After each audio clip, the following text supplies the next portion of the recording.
Alisha Lehmann's wet look Aston Villa kit causes wardrobe malfunction. Alisha Lehmann suffered an embarrassing wardrobe malfunction in Aston Villa's Women's Super League tie against Manchester United thanks to the club's problematic wet look kit.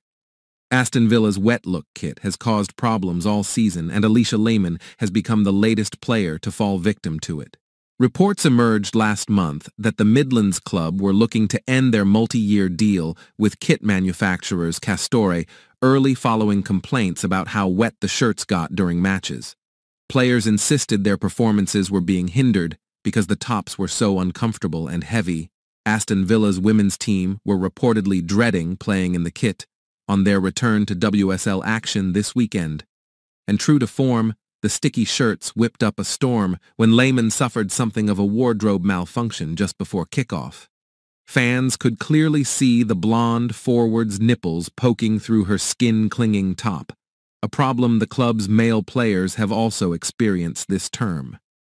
Speaking ahead of kickoff, Aston Villa women's boss Carla Ward said, "It's up to the football club's legal team and Castore to discuss that and deal with that.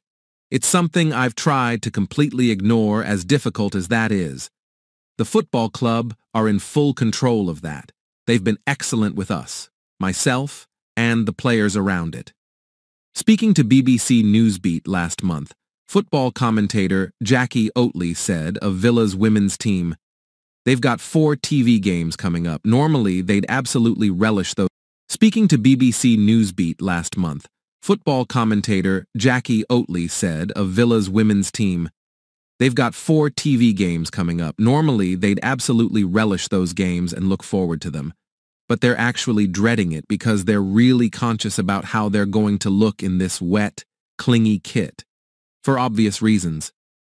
You can imagine, as a female athlete, you have plenty enough to think about just being the best you can be on the football field without thinking about getting sweaty and your kit clinging to you. Both from a performance aspect as it is with the men, but also from an aesthetic aspect. And as we know, women are different specimens when it comes to our bodies, and it can really affect us and how we perform if we're constantly thinking about how we look, or a top might be clinging to our breasts and also our body shapes. These are genuine issues for women, which you would have thought somebody would have thought through before they released this kit. But it seems perhaps that wasn't the case, because they didn't think about it for the men, so I'm quite sure they won't have thought about it for the women. Lehmann has over 15 million followers on Instagram, many of whom have dubbed her the world's sexiest footballer. She's been at Villa since joining from West Ham in 2021, following a brief loan spell at Everton.